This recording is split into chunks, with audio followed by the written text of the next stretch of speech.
राधे मेरी स्वामिनी, मैं राधे को दास, जन्म जन्म मोहे दीजियो, श्री वृंदावन वास। राधा तू बड़ भागिनी, कौन तपस्या कीन, तीनों लोक के नाथ है, सो तेरो वाधीन, सो तेरो वाधीन। जय राधा माधव कुंज बिहारी, जय गाइए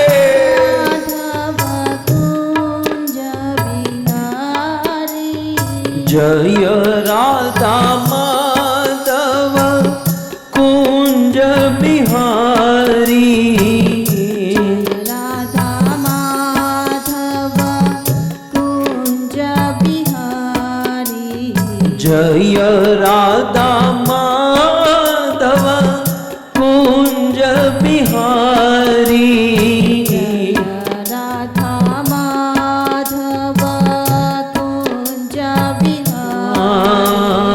गोपी जनवल्लभ गिरिवरधारी, गोपी जनवल्लभ गिरिवरधारी, आहा गोपी जनवल्लभ गिरिवरधारी, गोपी जनवल्लभ गिरिवरधारी, यशोदानंदन ब्रज जनरंजन, यशोदानंदन ब्रज जनरंजन, यशोदानंदन ब्रज जनरंजन, यशोदानंदन ब्रज जनरंजन, यशोदानंदन ब्रज जनरंजन, यशोदानंदन ब्रज जनरंजन, यमुना तीर वनचारी, यमुना तीर वनचारी, जय राधा माधव कुंज बिहारी, जय राधा माधव कुंज बिहारी। हो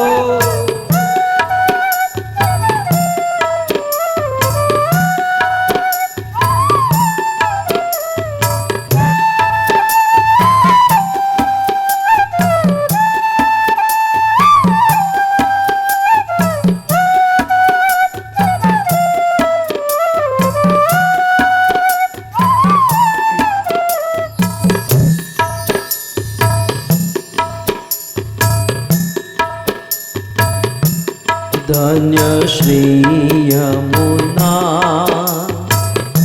कृपा करी श्री गोकुल व्रज सुख यापजो व्रज नीरज मा अहर निशय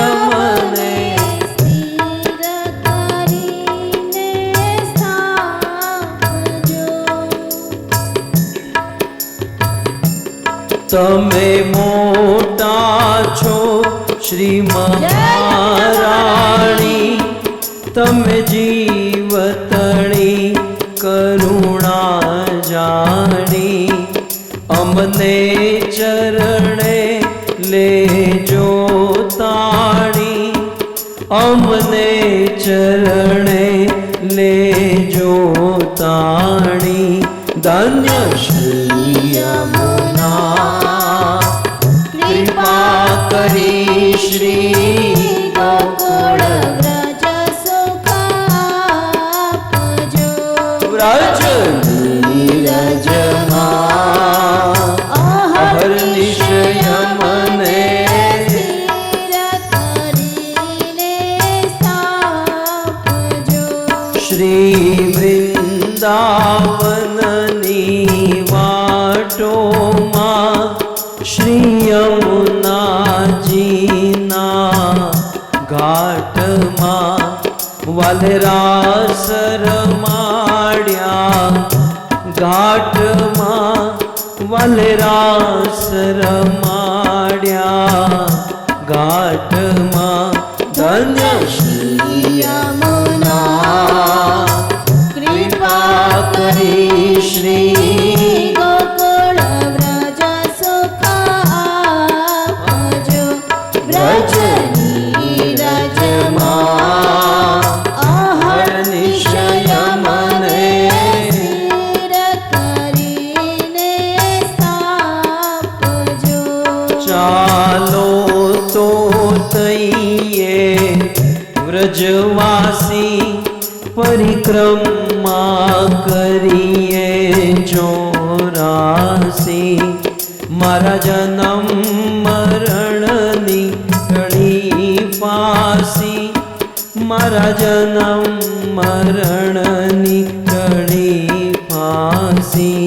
ધન્ય શ્રી યમુના કૃપા કરી શ્રી ગોકુળ વ્રજ સુખ આપજો. વ્રજ નીરજમાં અહર્નિશય યમને સ્થિર કરીને સ્થાપજો. પધરાવો સપ્ત સ્વરૂપ સેવા, આરોગાવો મીઠા મેવા, વૈષ્ણવને લાભ ઘણો લેવા, વૈષ્ણવને લાભ ઘણો લેવા. ધન્ય શ્રી યમુના કૃપા કરી શ્રી ગોકુળ વ્રજ સુખ આપજો. વ્રજ નીરજમાં અહર્નિશય મને સ્થિર કરીને સ્થાપજો.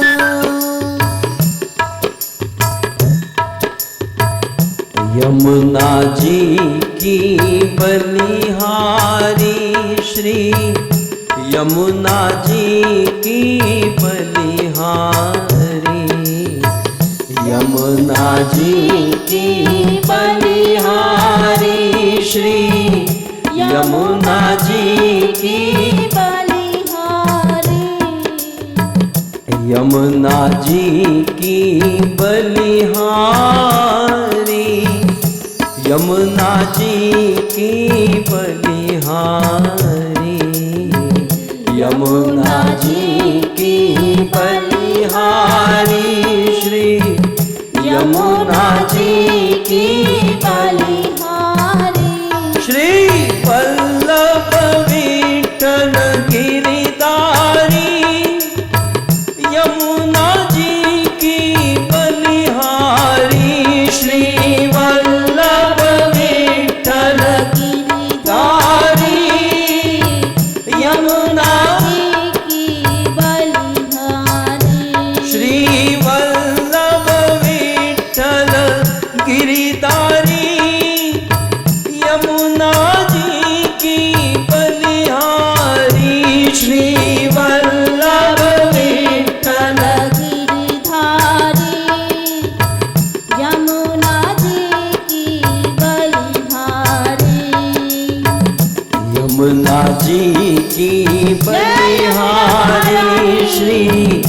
यमुना जी की बलिहारी। यमुना जी गाइए हो श्री यमुना जी की बलिहारी।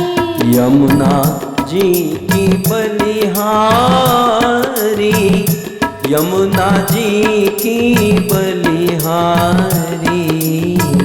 यमुना जी की बलिहारी।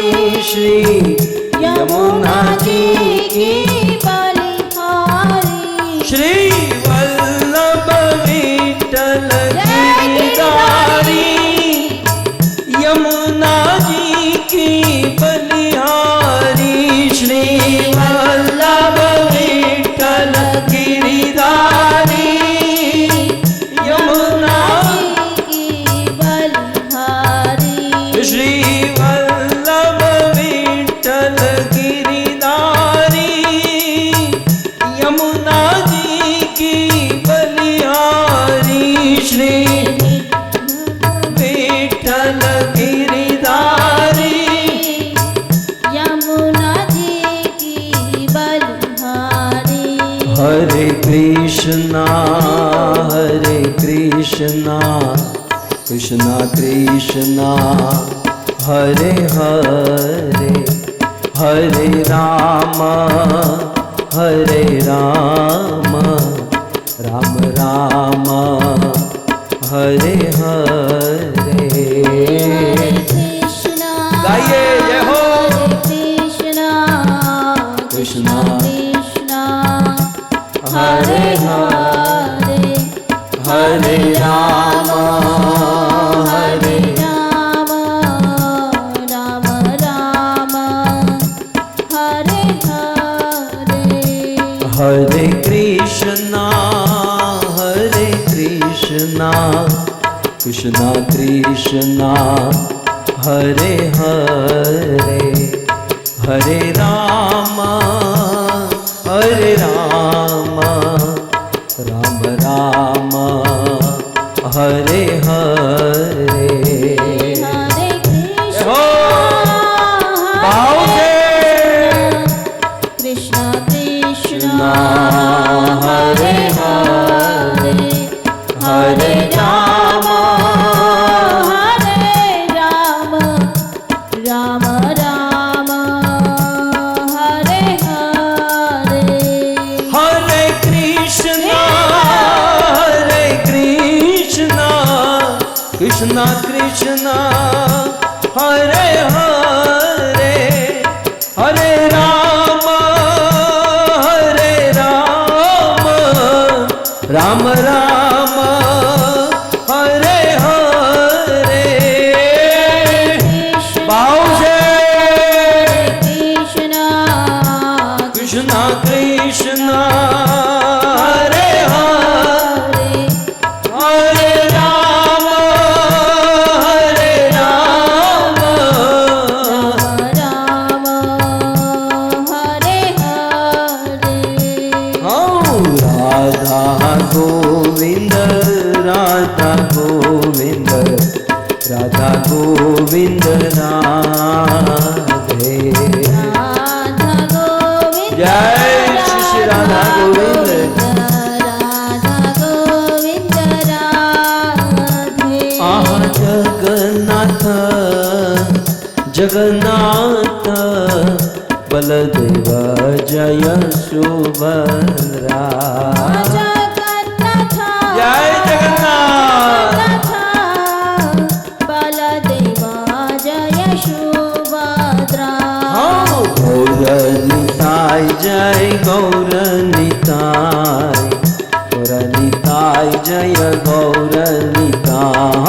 गौरनिताय जय जय श्री श्री गौरनिताय। गौरनिताय जय गौरनिताय। आहा प्रभुपाद प्रभुपाद प्रभुपाद श्रील प्रभुपाद। प्रभुपद प्रभुपद प्रभुपद श्रील प्रभुपद। जय जय प्रभुपाद प्रभुपाद प्रभुपाद प्रभुपाद जय जय प्रभुपाद प्रभुपाद जय श्री प्रभुपाद प्रभुपाद निताय गौर हरि बोल हरि बोल हरि बोल हरि बोल निताय गौर हरि बोल हरि बोल हरि बोल हरि बोल युग धर्म हरि नाम संकीर्तन की श्री श्री राधा गोविंद भगवान की श्री यमुना महारानी की जगत गुरु श्री प्रभुपाद की निताई गौर प्रेमानंदे जय जय श्री राधे जय जय श्री राधे जय जय श्री राधे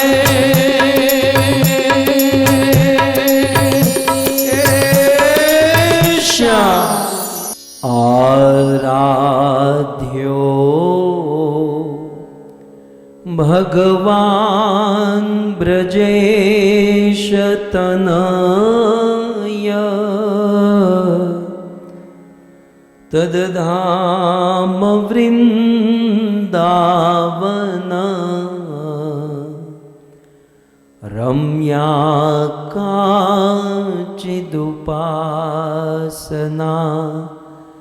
ब्रजबधो वर्गेण या कल्पिता श्रीमद्भागवतं प्रमाणममलम्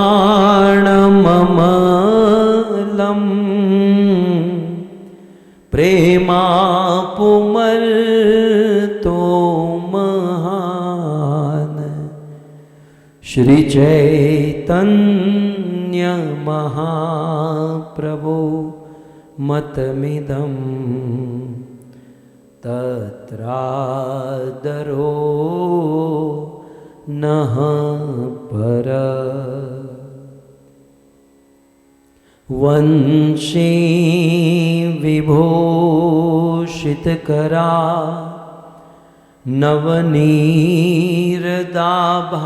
नवनीरदाभात् पीताम्बर दरुणबिम्बफल दरोष्ठा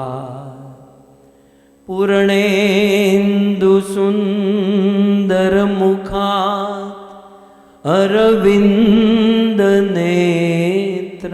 अरविन्दनेत्रात् कृष्णात् परं किमपि तत्व अहं न जाने करारविन्दे न पदारविन्दम्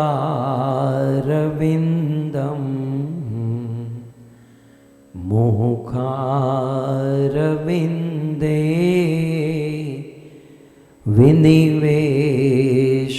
विनिवेशयन्तम् वटस्य पत्रस्य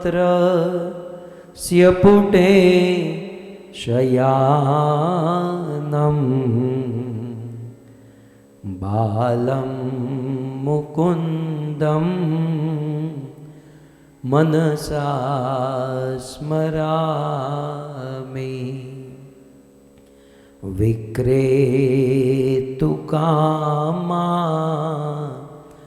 खिलगोपकन्या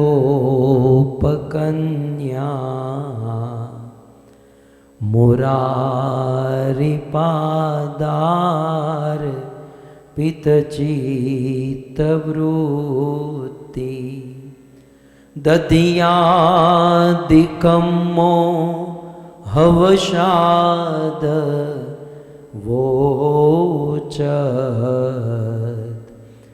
गोविन्ददामो दरमाधवेति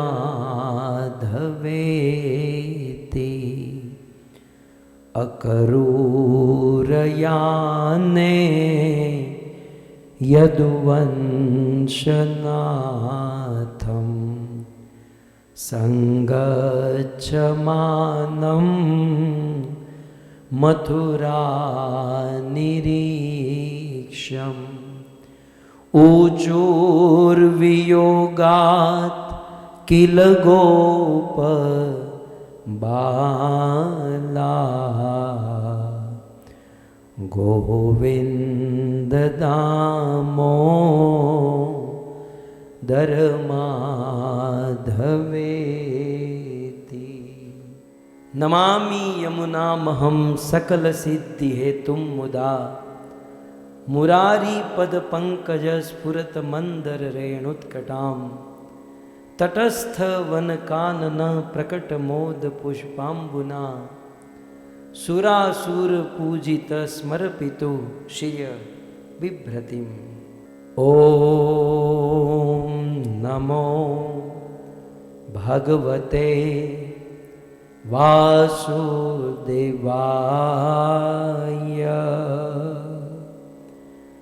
ओम नमो भगवते वासुदेवाय। ओम नमो भगवते वासुदेवाय।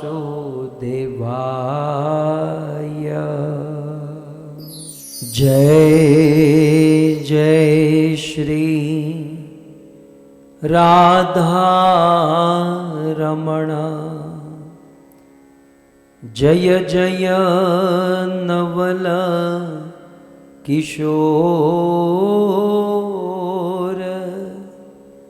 जय गोपी चित चोर प्रभु। जय जय माखन चोर। जय जय माखन चोर। श्री कृष्णचंद्र भगवान की, श्री यमुना महारानी की, जगत गुरु श्रील प्रभुपाद की। उपस्थित भगवत कथा अनुरागी पधारे हुए भक्त वृंद, इस सभा को परम सुशोभित करने वाले हमारे अंतर्राष्ट्रीय कृष्ण भावनामृत संघ इस्कॉन के वरिष्ठ भक्तगण, दूर दूर से देश विदेश से फेसबुक यूट्यूब आदि के माध्यम से बड़ी भारी मात्रा में इस कथा का श्रवण करने वाले समस्त श्रोतागण एवं भगवत प्रेम प्राप्त करने हेतु अपने पावन पूर्वजों की स्मृति में यह सुंदर भागवत कथा का आयोजन करने वाले अमेरिका और यूके निवासी समस्त पटेल परिवार, जिनमें प्रमुख हैं अमरीश भाई, हिना माता, पीयूष भाई, जयश्री माता, प्रतीक भाई, दर्शना माता, कुलीन प्रभु, मोहिनी माता और इन चारों बहन के लाडले भैया कमलेश भाई और अर्पणा माता, आप सभी भक्तों का और साथ ही साथ मुकेश भाई का इस भागवत कथा के तृतीय दिवस में पुनः एक बार हार्दिक स्वागत एवं आप सबके चरणों में हमारा प्रणाम। राधे श्याम। श्रीमद् भागवत महारानी श्री यमुना महारानी। सो यमुना महारानी की महिमा, कुछ सात्विक तात्विक चर्चा हम सब लोग श्रवण कर रहे हैं और सुनकर हमारे जीवन को धन्य कर रहे हैं। देखिए, कोई पवित्र स्थान होता है, पवित्र क्षेत्र जहाँ होता है, द्वारिका, जगन्नाथपुरी, ये पवित्र क्षेत्र। पवित्र स्थान को वेदों में, शास्त्रों में क्षेत्र कहा गया। क्या कहते हैं? पवित्र स्थान को क्षेत्र कहते हैं। जहां पर भी पवित्र स्थान हो उसे क्षेत्र कहते हैं, और जहां पवित्र नदी हो उसे तीर्थ कहते हैं। ये थोड़ा डिफरेंस है। जहां पवित्र नदी हो उसे तीर्थ कहते हैं, और जहां पवित्र स्थान हो उसे क्षेत्र कहते हैं। सौभाग्य की बात यह है कि यमुना जो है वह न तो तीर्थ है न क्षेत्र। यमुना तीर्थ और क्षेत्र दोनों है, क्योंकि यमुना पवित्र नदी है इसलिए तीर्थ है, और जिस तट पर यमुना बहती है वो ब्रज वृंदावन, श्रीधाम वृंदावन पवित्र क्षेत्र। सो पवित्र क्षेत्र और पवित्र नदी दोनों का मिलन एक साथ हुआ, इसलिए बन गया तीर्थ क्षेत्र। हरिद्वार में, देखो मैंने पहले ही कहा कंपैरिजन में थोड़ा रखना तो पड़ेगा। हरिद्वार हम जाते हैं तो हरिद्वार स्थान की महिमा नहीं है, महिमा गंगा माता की है। वो गंगा बहती है इसलिए वो स्थान पवित्र हुआ। इसलिए हरिद्वार जो है वो तीर्थ है, क्योंकि वहां नदी की महिमा है। वो नदी बहती और उस नदी के कारण उनके तट पर जो क्षेत्र है वो शुद्ध हुआ। लेकिन यमुना के केस में क्या है? यमुना अपने आप में पवित्र है, और जिस स्थान में बहती है वो ब्रज वृंदावन भी अपने आप में पवित्र है। इसलिए यमुना केवल तीर्थ नहीं है, यमुना तीर्थ क्षेत्र, यमुना को तीर्थ क्षेत्र माना गया है। और इसलिए यमुना परम महिमावंत है। और ऐसी यमुना महारानी के लिए श्रीपाद वल्लभाचार्य ने बहुत सुंदर अपना भाव प्रस्तुत किया है। नमामि यमुनामहं सकल सिद्धि हेतुं मुदा मुरारी पद पंकज स्फुरद मंदरेणुत्कटां तटस्थ नवकानन प्रकटमोद पुष्पाम्बुना सुरासुर सुपूजित स्मरपितु श्रियं बिभ्रतिम्। बहुत सुंदर है। श्री यमुना महारानी के विषय में कहते हैं नमामि, सर्वप्रथम मैं यमुना मैया को नमस्कार करता हूं। अच्छा, कौन नमस्कार, कैसे? बोले नमामि यमुना अहम। श्रीपाद वल्लभाचार्य लिखते हैं अहम यमुना नमामि। अब देखिए इस दुनिया में सबसे बड़ी प्रॉब्लम तो यही है।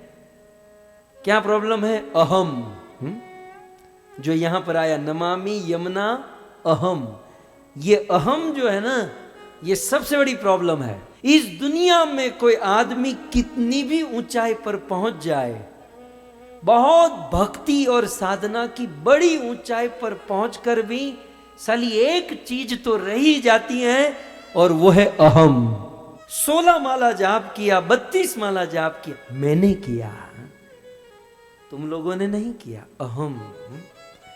मैं भागवत कथा बोलता हूं, मैं अच्छा गाता हूं, मैं अच्छा, अहम अहम अहम।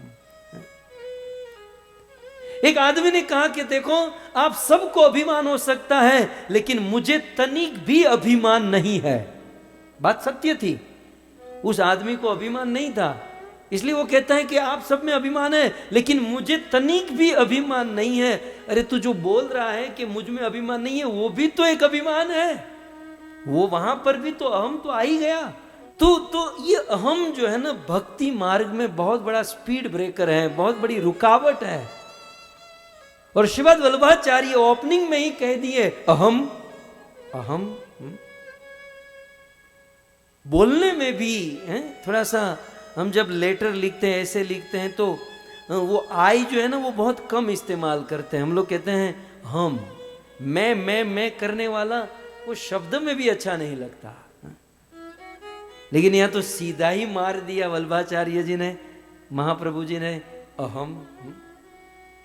देखिए इसे कहते हैं आस्वादन। अब कहने के लिए तो सीधा सीधा अर्थ किया जा सकता है, लेकिन शब्दों का आस्वादन तो यही है ना, अहम। ये अहम जो है ना, अहम माने आई, बिल्कुल डंडे की तरह खड़ा है। इस दुनिया में प्रत्येक व्यक्ति को प्रॉब्लम देता है तो वो है अहम।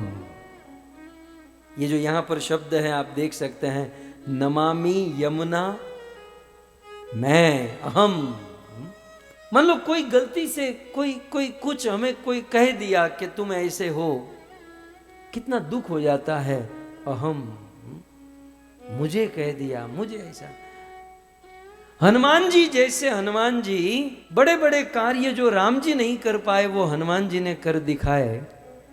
लेकिन लक्ष्मण जी के लिए जब संजीवनी लेकर जा रहे थे तो कुछ देर तक हनुमान जी को भी हो गया ना कि मैं यदि नहीं पहुंचा तो लक्ष्मण जीवित नहीं हो पाएंगे, अहम। ये अहम था।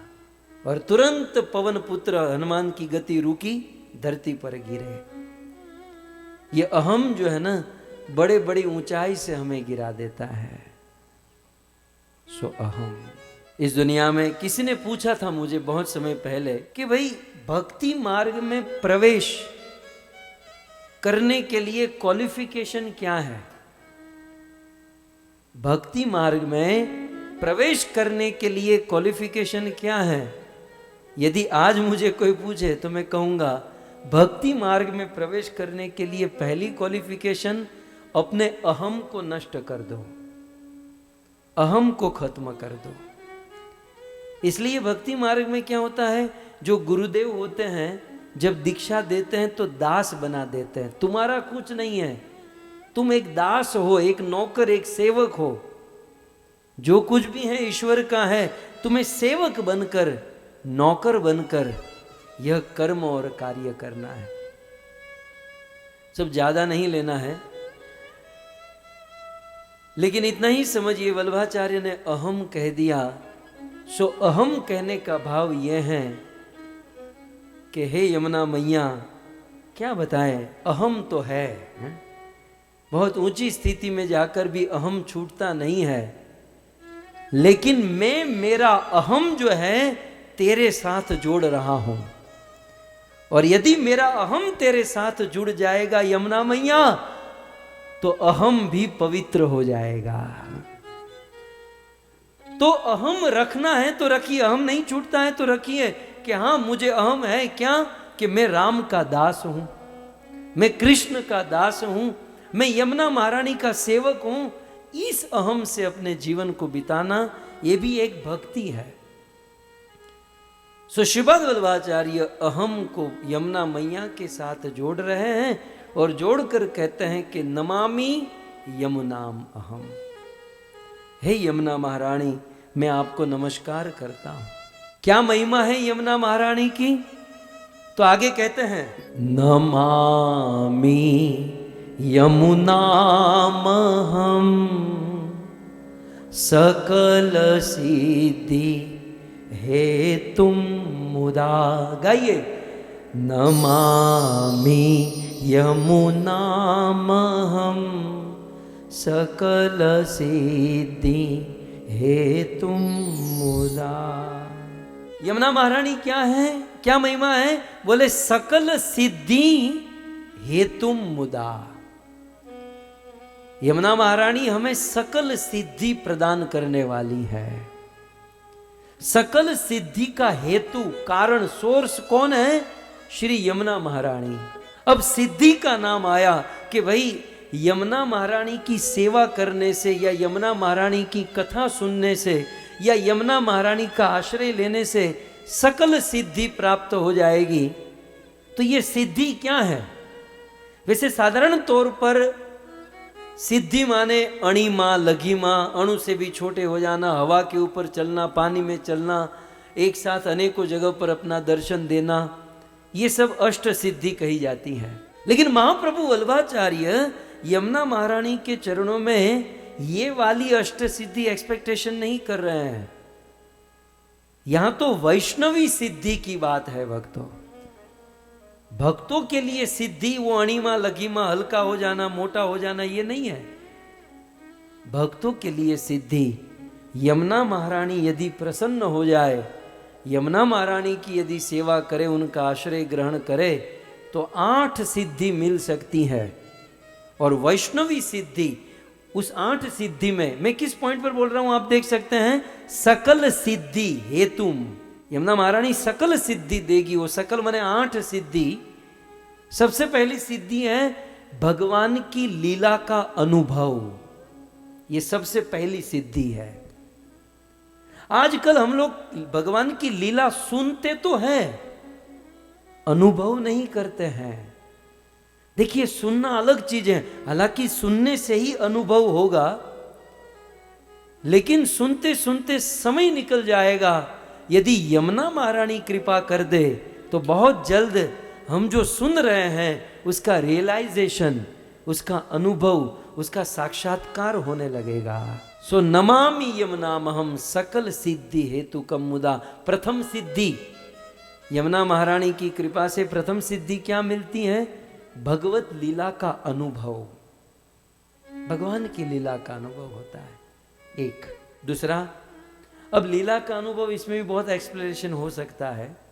लीला का अनुभव जैसे महाराज परीक्षित ने किया था, जैसे सुखदेव गोस्वामी ने कहा कि कंसेन प्रहिता घोरा पूतना बाल घातिनी शिशुम चचार निघ्नंती पूर ग्राम ब्रजादिषु सा खेचरी कदोपेत्य पूतना नंद गोकुलम योषित्वा माययात्मानम प्राविशत कामचारिणी। परीक्षित, वो कामचारिणी राक्षसी पूतना नंद बाबा के गोकुल में आ गई कृष्ण को मारने के लिए।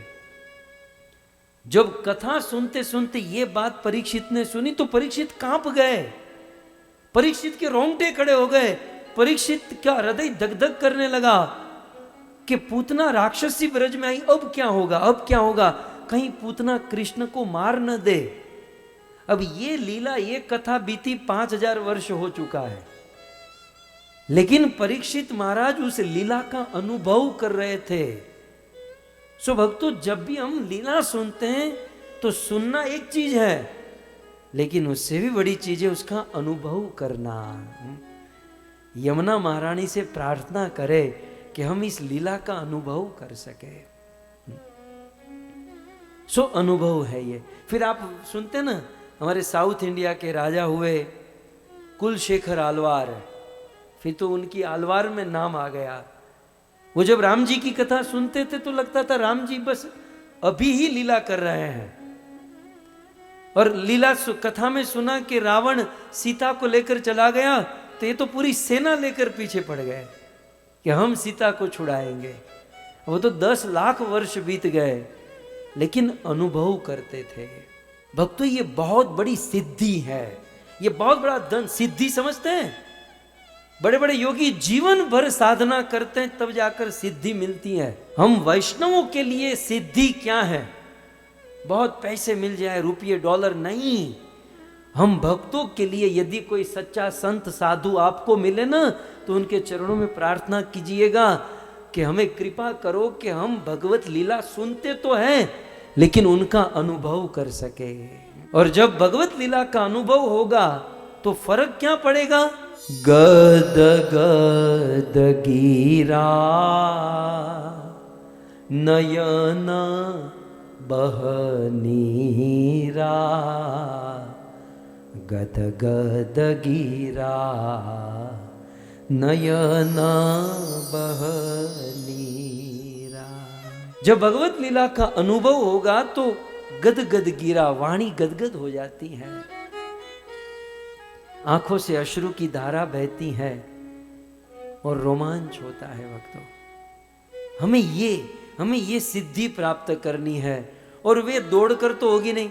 चलो, आज आपके मन में हुआ कि हमको ये चाहिए, ये अवस्था चाहिए, तो इसके लिए क्या करना होगा? इसके लिए नमामि यमुनामहम, यमुना महारानी के चरणों में जाना होगा, अन्य और कोई उपाय नहीं है। तो विस्तार न करते हुए इसका तो बहुत विस्तार हो सकता है। फिर कभी यमुनाष्टकम पर जब हम कथा सुनेंगे तब स्पेशली इस पर हम चर्चा करेंगे, लेकिन मैं जस्ट सकल सिद्धि के ऊपर कह रही, ये तो पहली सिद्धि है। यमुना महारानी की कृपा से दूसरी सिद्धि मिलती है भगवत रस अनुभव। पहले तो लीला का अनुभव, अब भगवत रस का अनुभव। हमारा क्या है ना, हम जब कथा सुनते हैं, भागवत पढ़ते हैं तो सुनते पढ़ते हैं, वो रस का अनुभव नहीं होता। वो रस अनुभव कभी कभी पूर्ण रूप से वात्सल्य का अनुभव थोड़ा बहुत लेवल पर है, थोड़ा बहुत लेवल पर भगवान के साथ वात्सल्य भाव, साख्य भाव, माधुर्य भाव, लेकिन बहुत कम लेवल पर है। पूर्ण रूपेण दास्य साख्य वात्सल्य का अनुभव यमुना महारानी की कृपा से होगा। सो नमामि यमुनामहम सकल सिद्धि हेतुकम मुदा। तो भगवत रस का अनुभव। तीसरा, अब भगवत रस का अनुभव परीक्षित ने किया था, और इसीलिए सुखदेव गोस्वामी ने, ये सब तत्कालीन हो रहा है, ये सब कोई तैयारी नहीं है, मुझे बस हम कथा करते हैं तो सब याद आता है। सुखदेव जी ने परीक्षित को कहा, परीक्षित कथा सुनते सुनते 3 दिन 3 रात बीत गई, आज चौथा दिन है, और तुम कथा सुने जा रहे हो और अभी कह रहे हो कि कृष्ण कथा सुनाओ, कृष्ण के बारे में सुनाओ। तो परीक्षित, तुमने 4 दिन से कुछ खाया नहीं, पिया नहीं, कुछ खा पी लो, थोड़ा आराम कर लो, फिर कथा सुनेंगे। परीक्षित महाराज ने कहा, नहीं प्रभु, मुझे कोई भूख कोई प्यास नहीं है, आप बस कथा सुनाइए। तब सुखदेव जी ने कहा, इसका कारण क्या है? तब परीक्षित ने ये पॉइंट कहा था, पिबन त्वम त्वम मुखाम भुजम च्युतम हरि कथा मृतम। आपके मुख से झरने की तरह झरझर करता हुआ कथा अमृत का आस्वादन कर रहा हूं। मुझे इतना हायर टेस्ट, मुझे ये रस मिल रहा है, तो संसार का साधारण रस मैं कैसे ले सकता हूं? ये रस है भक्तों। आप कहोगे हमें भी बहुत रस है और कथा सुनते सुनते 10 बार तो पानी पीना पड़ता है, सुनने वाले को, बोलने वाले को कहाँ रस है। रस परीक्षित को था, जो 7 दिन तक न कुछ खाए न पिए। ये रस का प्रमाण है भक्तों। तो ये रस कब, इस रस का अनुभव कब होगा? जब यमुना महारानी हम पर कृपा करेगी। तो पहली सिद्धि है भगवत लीला का अनुभव, दूसरी सिद्धि है भगवत रस का अनुभव। अच्छा, तीसरी सिद्धि हम वैष्णवी। अब भौतिक लोगों के लिए तो अणिमा लघिमा, जैसे मैंने कहा, एक बार मैंने आपको समझाया था, वो सब सिद्धियां जिसमें हमें कोई मतलब नहीं है। हाँ, जो पतले हैं उसके लिए वो मोटा वाली सिद्धि, और मोटे वाले के लिए अणिमा थोड़ी काम में आ जाएगी। लेकिन हम वैष्णवों के लिए, भक्तों के लिए यहां पर सिद्धि का वर्णन। तीसरी सिद्धि है सभी में समभाव। सभी भक्तों के प्रति, सभी लोगों के प्रति समभाव, सद्भाव। सम नहीं, सम तो नहीं होता, क्योंकि भक्त में भी कनिष्ठ, मध्यम, उत्तम ये कैटेगरी होती है। तो सभी भक्तों के प्रति सद्भाव, मतलब अच्छा भाव।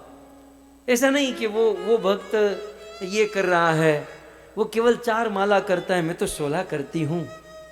वो तो शराब पीता है, वो तो ये खाता है, वो तो वो खाता है।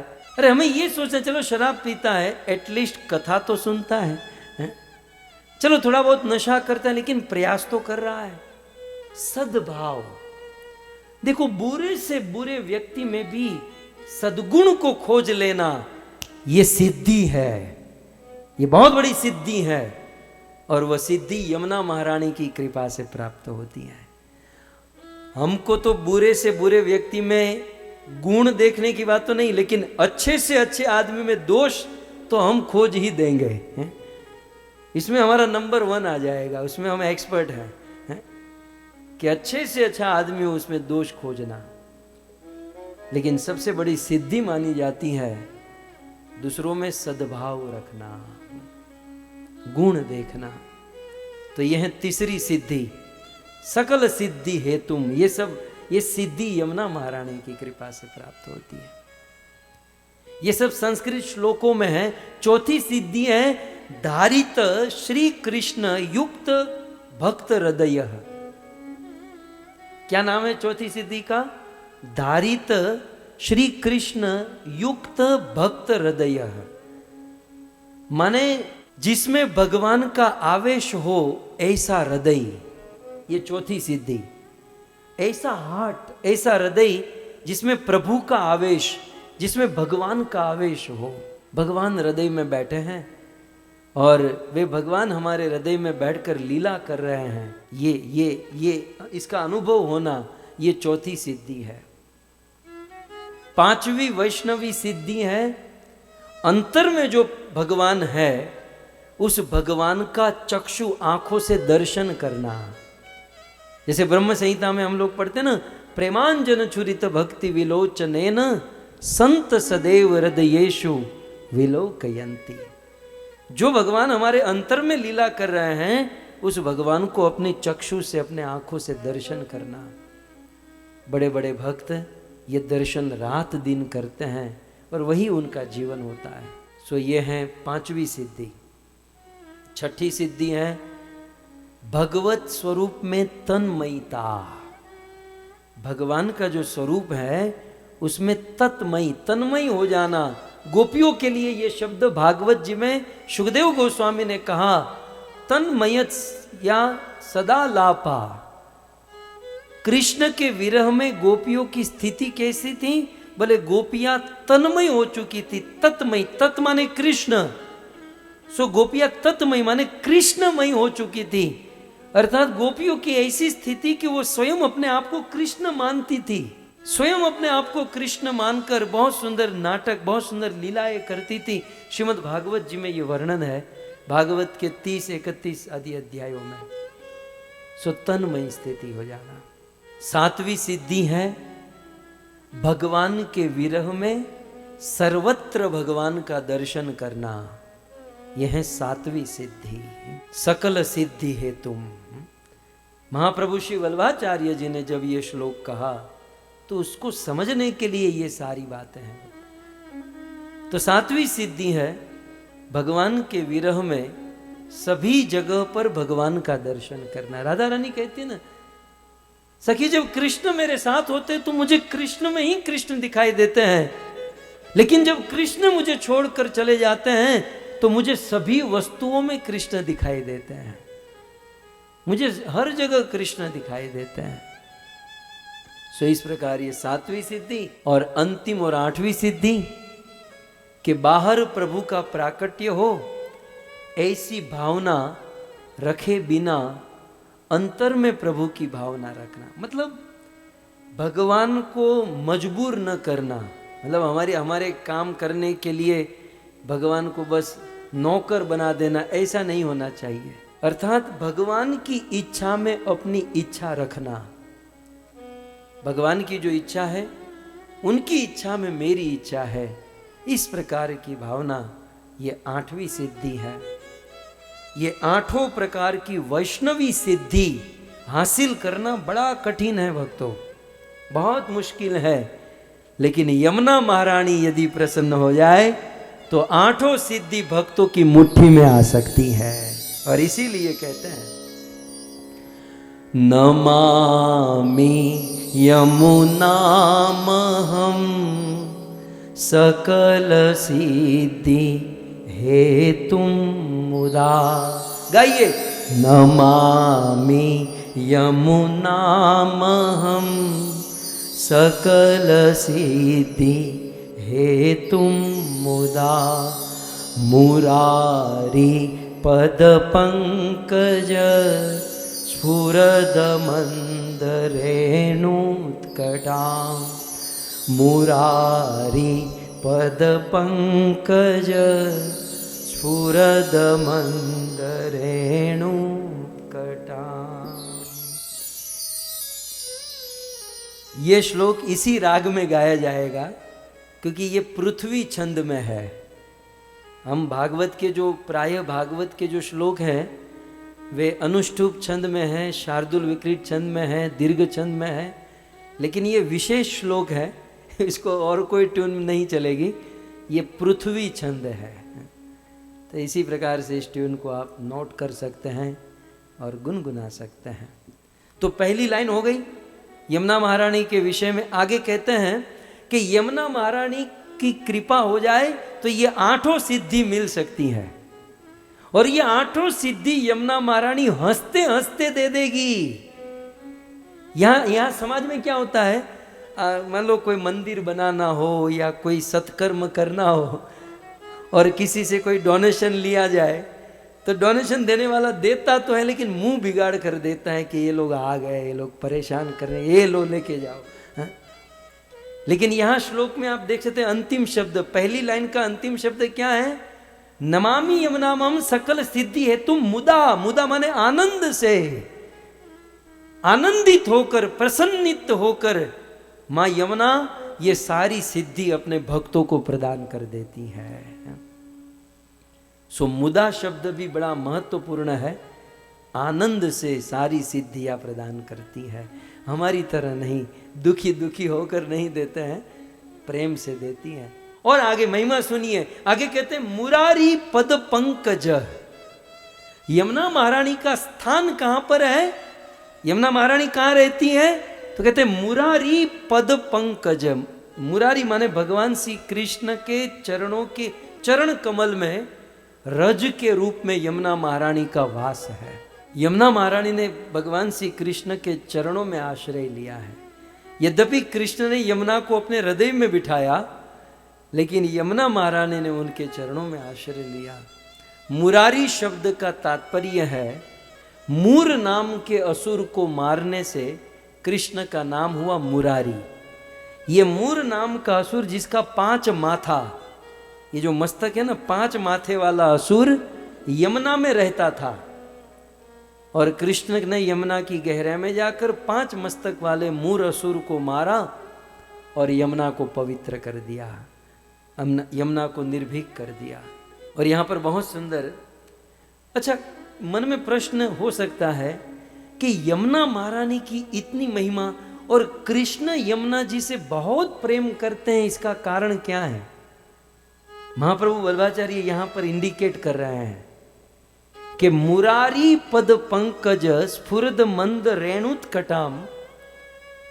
इसका कारण यह है कि वसुदेव जी कृष्ण को लेकर, जब कृष्ण का जन्म हुआ तो श्री वसुदेव जी कृष्ण को लेकर मथुरा से गोकुल जा रहे थे, और उस समय यमुना में बाढ़ आई, यमुना का पानी बहुत बढ़ गया। अब यमुना चाहती तो वसुदेव को मथुरा से गोकुल नहीं जाने देती, लेकिन वहां पर यमुना जी ने क्या किया कि कृष्ण प्रभु को गोकुल में जाना है और गोकुल में अनेक गोप सखा गोपियों को कृष्ण का संग, कृष्ण का दर्शन, कृष्ण का सौभाग्य देना है, तो कृष्ण का लाभ उनके भक्तों को मिले, इसलिए यमुना 2 भागों में बट गई।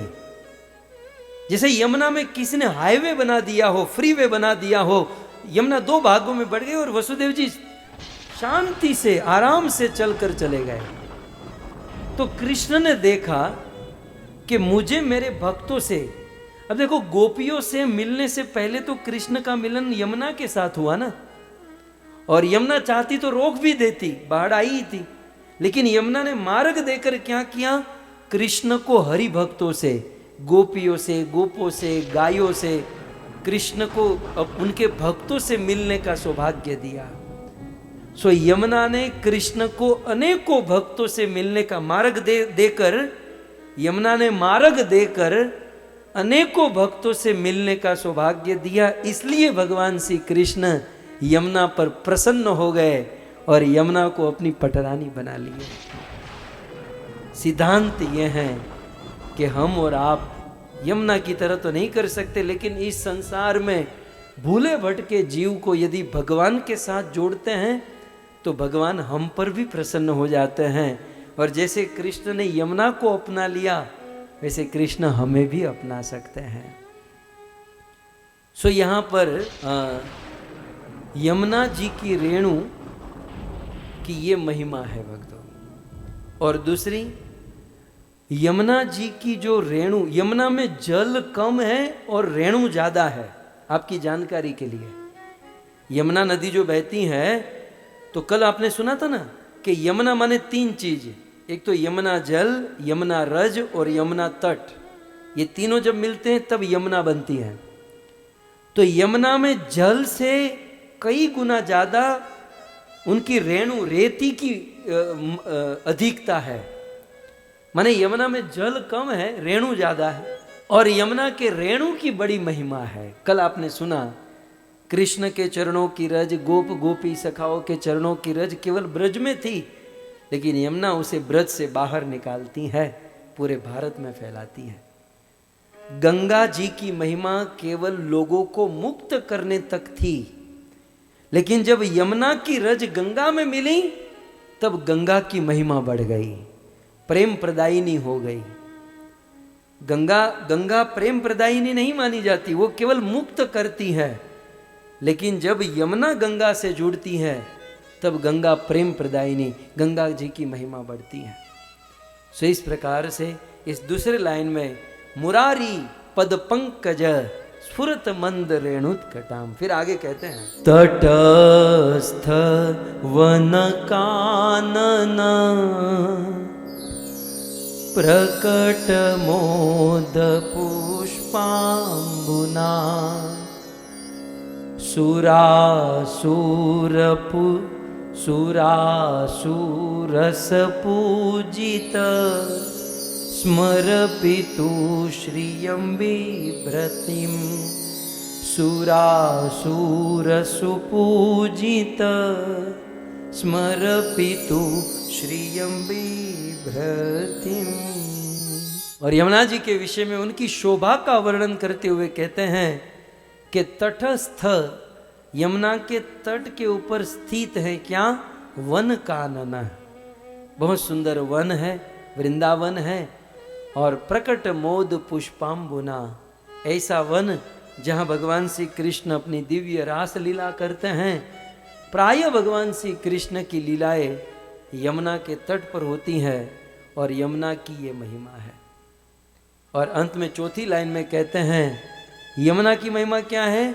सूर असुर पूजित, सुरासुर पूजित।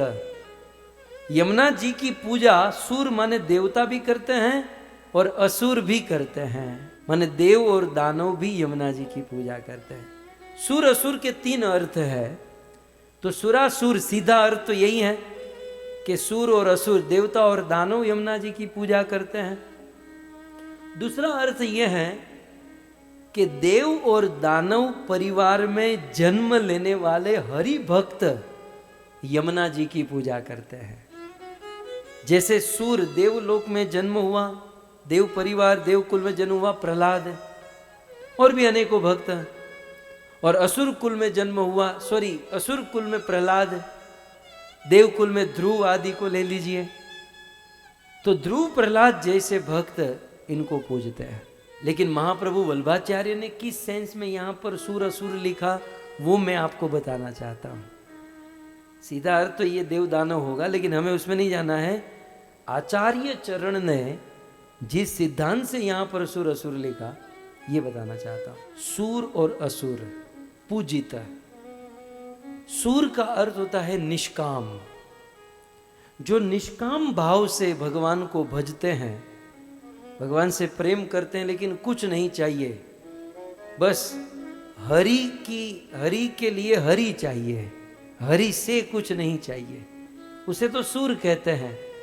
लेकिन भगवान की इतनी बड़ी भक्ति करने के बाद कुछ भौतिक कामना रखते हैं, महाप्रभु श्री वल्लभाचार्य उसे असुर कहते हैं। वो असुर है कि इतने बड़े भगवान की भक्ति, इतना बड़ा लक्ष्य छोड़कर छोटी छोटी वस्तु में फंसाए, असुर कहीं का। इसलिए यहां पर 2 शब्द हैं कि जो निष्काम है, न धनम न जनम न सुंदरी, वो भी यमुना जी की पूजा करते हैं। और असुर माने जो कामी हैं, जिसको इच्छाएं हैं, कामनाएं हैं, वो भी यमुना जी की पूजा करते हैं। और सुरासुर पूजित स्मर पितु हो, और स्मर पितु, स्मर के पिता, तो स्मर का सीधा अर्थ तो कामदेव होता है, तो स्मर माने कामदेव के पिता? बोले नहीं, यहां स्मर माने स्मरण, स्मरण के पिता। स्मरण के पिता कौन है? भागवत में जाना होगा। श्रीमद् भागवत जी में परीक्षित महाराज ने सुखदेव जी को कहा, म्रियमाणस्य किम कर्तव्यम, किम श्रोतव्यम, किम स्मर्तव्यम। ये बताइए इस दुनिया में स्मरण करने लायक कौन है? तब सुखदेव गोस्वामी ने कहा, तस्मात् भारत सर्वमा भगवान ईश्वरो हरि श्रोतव्य कीर्तितव्य स्मर्तव्य इच्छताम अभयम। स्मरण करने का जो बाप, स्मरण करने लायक सबसे बड़ा आदमी यदि कोई है तो स्मर पितु माने भगवान कृष्ण है। तो भगवान श्री कृष्ण संबंधी समस्त प्रकार की शोभा को धारण करके रखा है। ऐसी श्री यमुना महारानी के चरणों में हम बारंबार प्रणाम करते हैं। सो इस प्रकार से इस यमुना अष्टकम के प्रथम श्लोक में यमुना जी की बहुत सुंदर महिमा का गान। आइए आज श्रीमद् भागवत जी में किस प्रकार से यमुना जी की महिमा, यमुना जी की लीला श्री सुखदेव गोस्वामी गाते हैं, इसका हम सब श्रवण करेंगे। नद्य प्रसन्ना सलिला हृदा जलरूह श्रियः द्विजाली कुल सन्नाद स्तवका वनराजय स्तवका वनराजय। श्रीमद् भागवत जी में जहां जहां यमुना महारानी का जिक्र हुआ है, सुंदर प्रसंग है। बहुत सुंदर जगहों पर यमुना महारानी का पावन चरित्र और उनका स्मरण है। श्रीमद् भागवत के 10वें स्कंद में जब भगवान श्री कृष्ण जन्म लेने वाले हैं, वैसे कृष्ण से पहले यमुना महारानी धरती पर आ चुकी है। कृष्ण जब जन्म लेने वाले थे तो कृष्ण के जन्म के समय वातावरण में परिवर्तन हो चुका था।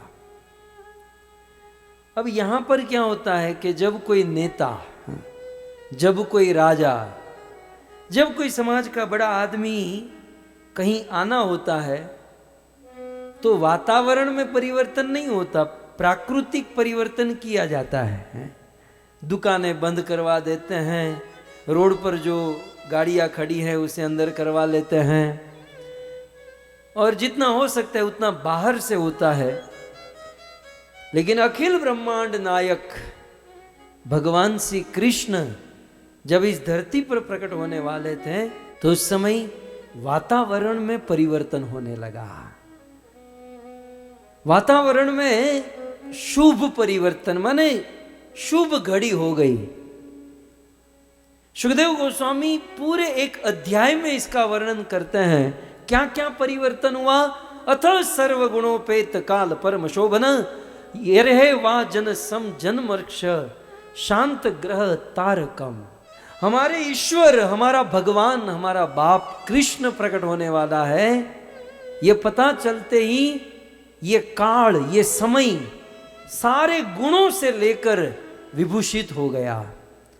अथ सर्वगुणोपेत काल परम शोभनम, काल सुशोभित हो गया। भक्तों, हमारा तो जब पंडित जी के पास दिखवाते हैं जन्म पत्रिका तब पता चलता है कि बेकार से बेकार काल में बंदे का जन्म हुआ है।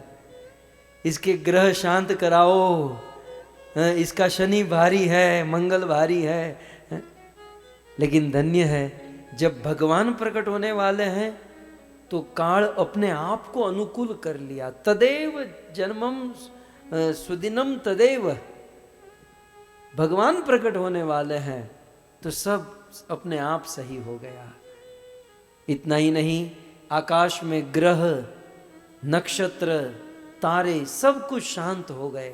सुखदेव जी कहते हैं दिश प्रसन्न गगनम, दिशाएं स्वच्छ हो गई, और इतना ही नहीं, दिशाएं प्रसन्न होने लगी, और आकाश में तारे जगमगाने लगे।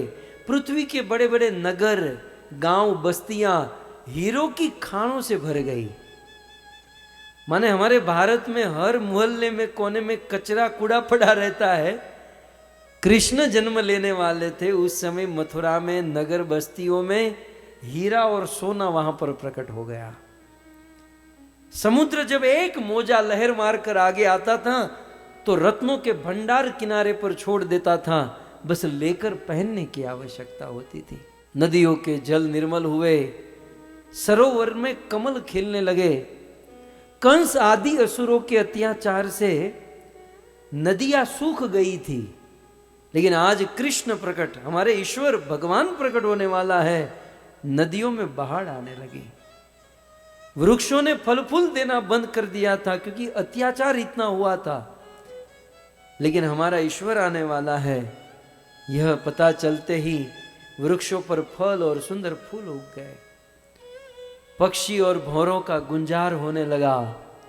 इतना ही नहीं, शीतल मंद सुगंधित वायु बहने लगी। हवा, पवन देवता भी अपने आप को पवित्र करने के लिए शीतल मंद सुगंधित बहने लगे। उस समय पुण्यात्मा साधु संतों के मन में बड़ा आनंद हुआ।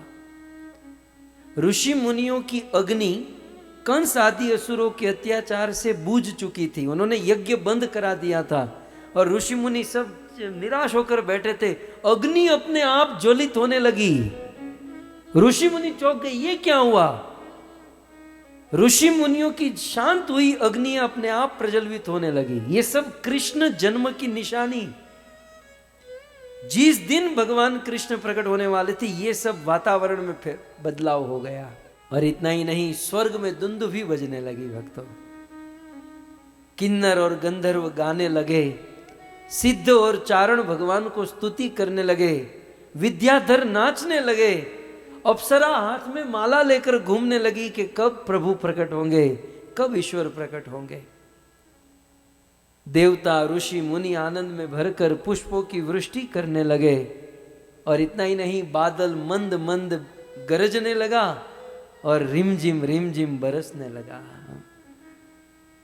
तो इस प्रकार से कृष्ण जन्म जब होने वाला था तो प्रकृति में ये सब परिवर्तन होने लगा। तो मुझे वैसे ये सारे सभी श्लोकों में ये बात बताई है, लेकिन यमुना जी में क्या परिवर्तन हुआ, हम उस पर थोड़ा फोकस करेंगे। हालांकि कथा सुनते हैं, लेकिन इस पर विस्तार से हम नहीं जानते, टाइम ही नहीं होता। लेकिन इस बार तो मांडकर कथा की है यमुना महारानी की, तो हम उसी को फोकस करेंगे कि ये परिवर्तन की जो पूरे अध्याय में कथा है, उसमें एक श्लोक में वर्णन है कि यमुना महारानी में क्या परिवर्तन हुआ। श्लोक आपके सामने है। नद्य प्रसन्ना सलिला हृदा जलरुह श्रिय द्विजाली कुल सन्नाद सत्व का वनराजय। नद्य प्रसन्न सलिला। नद्य माने यमुना नदी। ये जो नद्य जो है ना, नद्य माने नदी। अब मथुरा में तो एक ही नदी है ना, और वो है यमुना नदी। तो श्रीमद् भागवत में दशम स्कंद के तीसरे अध्याय में शुकदेव गोस्वामी यमुना जी के विषय में कहते हैं कि यमुना प्रसन्न सलिला। पहले तो यमुना प्रसन्न हो गई। जब भगवान श्री कृष्ण प्रकट होने वाले हैं, ये पता चलते ही यमुना प्रसन्न हो गई। और सलिला, यमुना का जल उफान लेने लगा। जैसे समुद्र में मोजे होते हैं ना, समुद्र में लहरें आती हैं, समुद्र का पानी उछलता है। नदियों का पानी कभी उछलता नहीं है, लेकिन शुकदेव जी आज कह दिए कि हृदा जल रुह श्रिय, आज यमुना का जल समुद्र की तरह उछलने लगा। यमुना में आज लहरें उठने लगी, यमुना में आज बाढ़ आ गई। तो जब इस प्रकार का परिवर्तन यमुना में देखा तो नासिक निवासी सर्वतंत्र स्वतंत्र हरीशुरी जी, श्रीपाद वल्लभाचार्य की परंपरा में हुए हरीशुरी जी ने बहुत सुंदर उत्प्रेक्षा की है। गुरुदेव भगवान की कृपा से कुछ बातें हरीशुरी जी की सुनते हैं, समझते हैं। तो आज आपके बीच में ये रसिक, बड़े रसिक संत हुए हरीशुरी जी। हालांकि उनकी बात को समझने का भी एक लेवल होना चाहिए, और मानता हूं कि आप लोगों का लेवल हो ही चुका है। प्रयास कीजिएगा, नहीं समझ में आए तो 2-3 बार सुनिएगा। हरीशुरी जी बहुत सुंदर बात कहते हैं कि यमुना में जल, जब कृष्ण का जन्म होने वाला था तो यमुना में बाढ़ आई और नद्य प्रसन्न सलीला, वो श्लोक के संदर्भ में ये हरीशुरी जी अब श्लोक लिख रहे हैं। तो यमुना में उफान क्यों आया, यमुना इतनी उल्लसित क्यों हुई, यमुना इतनी आनंद में इतनी बाढ़ क्यों आई, तो इसका उत्तर यमुना देती है। हरीशुरी जी के यमुना के भाव में हरीशुरी जी लिखते हैं कि सतमान से लसति यत पद पद्म रेणु, सोयम स्वयं प्रभु रूपेति ममाद्य तीरे, सूर्यात्म तेज तितराम मुहु मुद हंती, स आनंद बाष्प हरि भी भूरदाया। बहुत सुंदर कहते हैं कि इस संसार में बड़े बड़े सतमान से, माने बड़े बड़े साधु संत महात्मा एक ही काम करते हैं, क्या? भगवान के चरणों की प्राप्ति। और कोई काम होता है? साधु संत महात्मा फिल्म तो देखते नहीं, क्रिकेट तो जाते नहीं, रेस्टोरेंट में बैठते नहीं, करते क्या है? केवल एक ही काम होता है कि ईश्वर के चरण मिल जाए।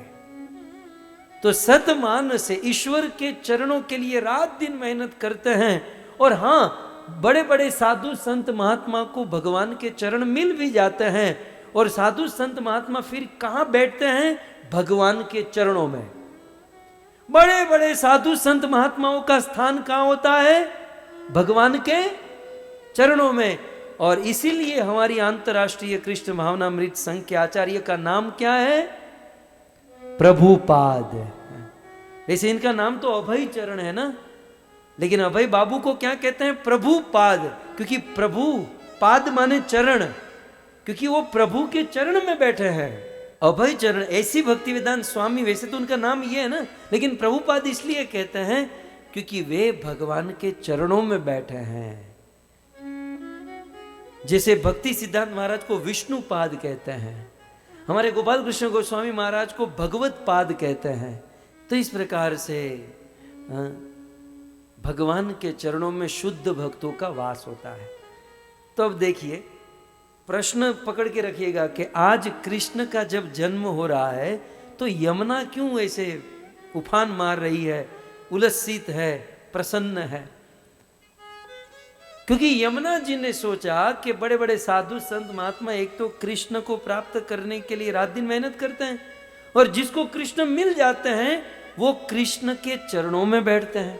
तो आज वह कृष्ण के चरण स्वयं चलकर मेरे पास आ रहे हैं। जिस कृष्ण के चरणों में बड़े बड़े शुद्ध भक्तों का वास है, पूरी दुनिया जिस कृष्ण के चरणों के पीछे दौड़ती है, लेकिन आज स्वयं कृष्ण के चरण चलकर मेरे पास आएंगे। स आनंद, इस आनंद को वो झेल नहीं पा रही है, इसलिए बाष्प लहरी, इसलिए यमुना की आंखों से आंसू की धारा बह रही है। और यमुना के आंखों के आंसू की धारा आज यमुना में बहाड़ मार रही है। आप श्लोक में देख सकते हैं, स आनंद, इस आनंद के कारण बाष्प लहरी, यमुना की आंखों से अश्रु की धारा बह रही है। और इसलिए आज यमुना में जल बढ़ गया भगवान श्री कृष्ण के जन्म के समय। तो यह है यमुना महारानी। और एक कारण, 3 कारण बताते हैं।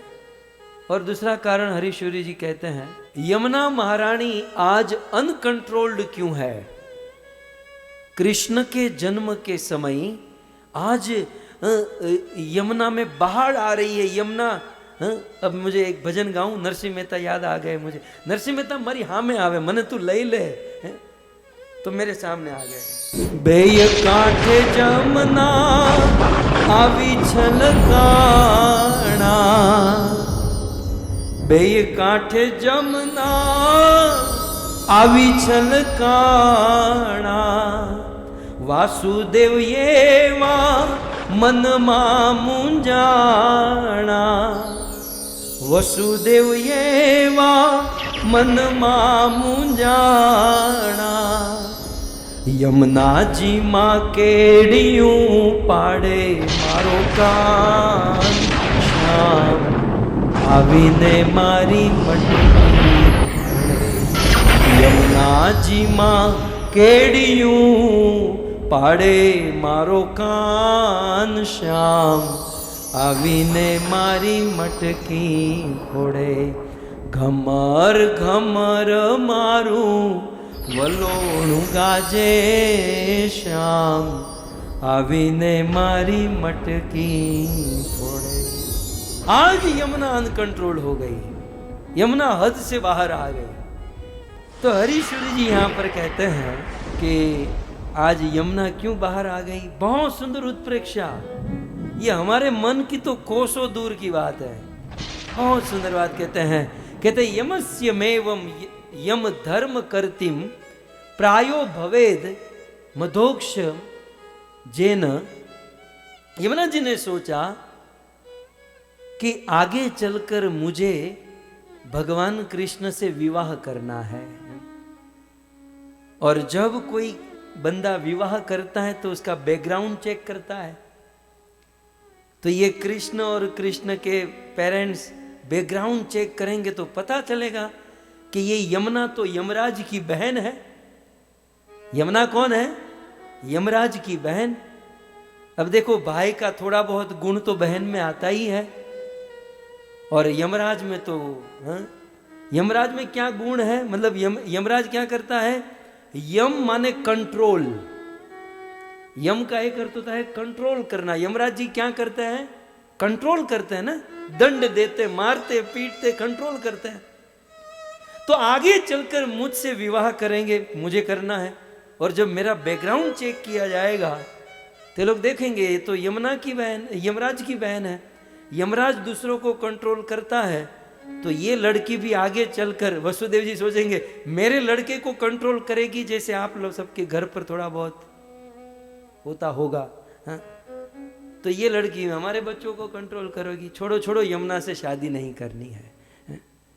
यह सोचकर विवाह का प्रस्ताव कहीं फेल न हो जाए, तो यमुना ने सोचा कि देखो मेरा भाई कंट्रोल करता है, और कहीं ये लोग ऐसा न समझे कि मैं भी कंट्रोल करूंगी, इसलिए आज यमुना अनकंट्रोल्ड हो चुकी है।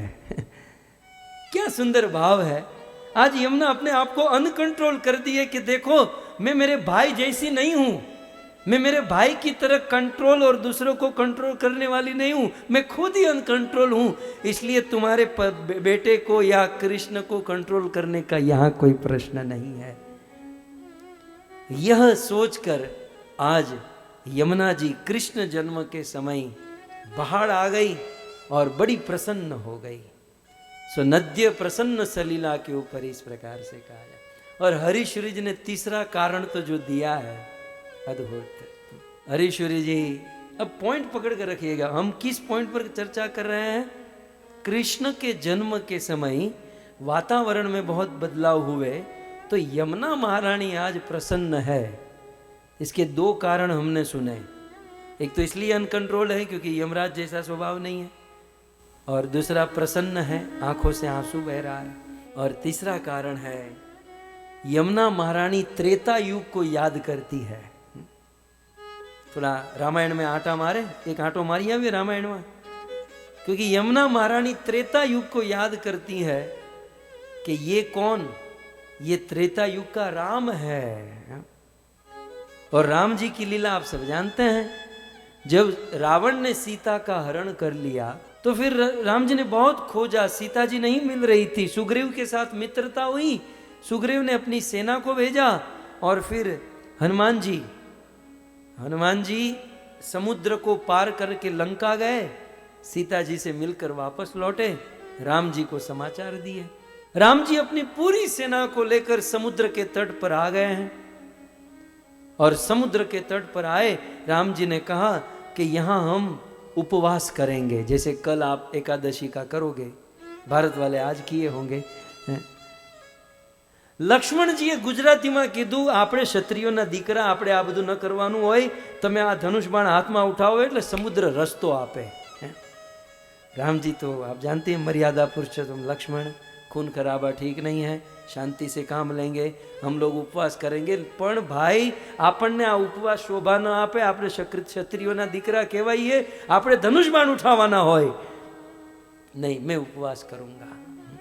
लक्ष्मण जी खुश नहीं थे, क्योंकि अपने बड़े भाई भूखे रहे, उपवास करे छोटे छोटे काम के लिए, लक्ष्मण जी प्रसन्न नहीं थे, लेकिन राम जी ने उपवास किया।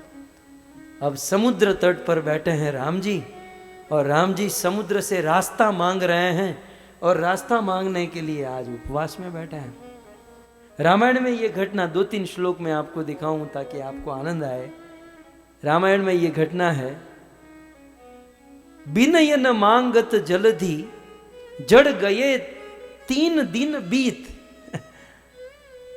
उस जलधि समुद्र से मार्ग मांगने के लिए राम जी ने निर्जला उपवास किया, और उपवास करते करते 1 दिन बीता, 2 दिन बीता, कहते हैं गए 3 दिन बीत, 3 दिन बीत गया। और वैसे भी 3 दिन कोई भूखा रहेगा तो कितना खाटा होगा, खाटा समझते ना, कितना क्रोध में आ जाएगा। 1 दिन भी एकादशी फराल खा के करते हैं, फिर भी इन्हें बतावा न थाय। कोई भी थोड़ा भूखा रहते हैं तो उसके बाजू में नहीं जा सकते, वो क्रोध करते हैं। और यहाँ राम जी 3 दिन भूखे हैं, समुद्र ने रास्ता नहीं दिया। तो आप दूसरी लाइन में देखिए, जब गए 3 दिन बीत, जब 3 दिन बीत गए तो बोले राम सकोप, क्रोधित होकर भगवान रामचंद्र बोले, और तब भय बिनु होय न प्रीत। राम जी ने क्या कहा कि मैं तो प्रेम का मार्ग लेकर बैठा था, लेकिन आज समझ गया कि भय के बिना प्रीत नहीं हो सकती। समाज संसार कुछ ऐसा हो चुका है कि डराए बिना प्रेम अब यहां संभव नहीं है। और भगवान रामचंद्र जी ने लक्ष्मण जी को कहा, राम जी कहते हैं, लक्ष्मण बाण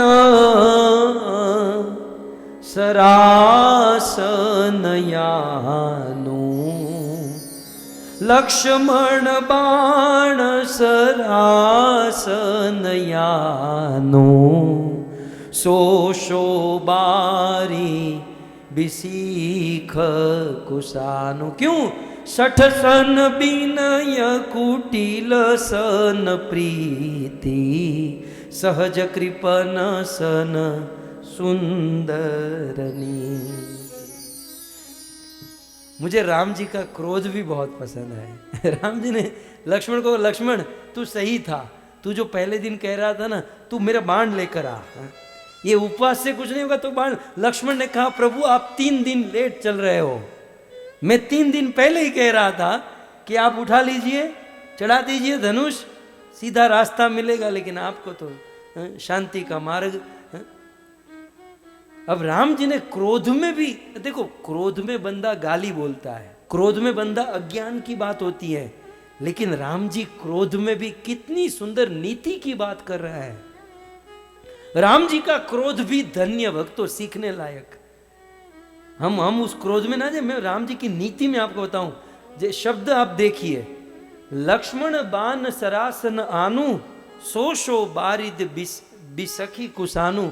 तुम मेरा बाण लेकर आओ, मैं मेरे एक बाण से समुद्र को सुखा दूंगा। ठीक है, ये तो क्रोध हो गया। लेकिन अब नीति की बात क्या है, हम लोगों को जीवन में समझने लायक। नीति जो है ना, जीवन जीने के लिए बहुत अच्छी होती है। राम जी क्या कहते हैं, 60 सन विनय। जो 60 होता है उसके सामने नम्रता फैल होती है। 60 लोगों के सामने विनंती नहीं होनी चाहिए, वहां तो एक्शन होनी चाहिए। 60 सन विनय, राम जी कहते हैं 60 के सामने विनंती करोगे तो वो फैल हो जाओगे। एक दूसरा, कुटिल सन प्रीति। जो कुटिल आदमी है, कुटिल स्वभाव का है, जो कुलटा है या कुटिल है, उसके साथ प्रेम करोगे फैल जाओगे। राम जी की ये नीति, क्रोध में भी कितनी सुंदर बात निकल रही है कि सठ सन विनय, सठों के साथ विनंती नहीं होनी चाहिए, कुटिलों के साथ प्रीति नहीं होनी चाहिए, और सहज कृपण सन सुंदर नीति। और जो कृपण जो है ना, जो कृपण मतलब जो लोभी है, लोभी के साथ कभी भी उदारता का उपदेश नहीं होना चाहिए। लोभियों के सामने कितना भी उदारता का उपदेश करोगे, वो आपको 10 रुपया की नोट ही देगा, वहां 1000, 2000, 5000 नहीं मिलने वाला।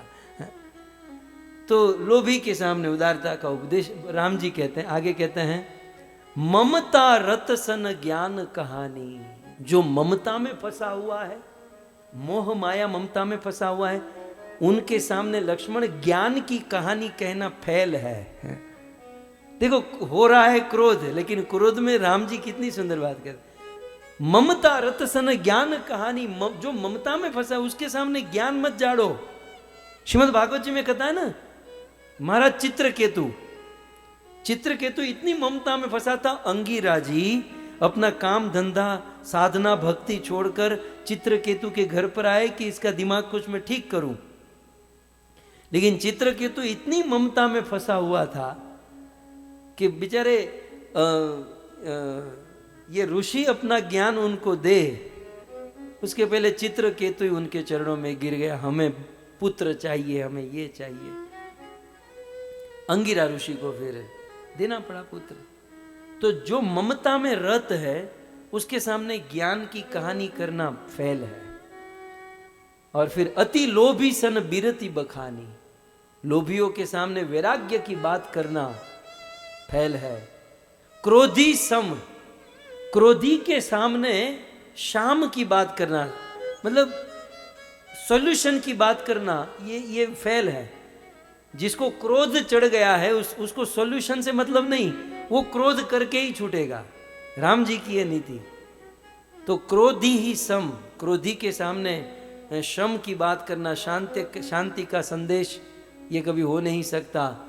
और कामी ही हरि कथा, और जो कामी आदमी है, जिसके दिलो दिमाग में कामना भरी हुई है, उनके सामने हरि कथा भगवत कथा फैल।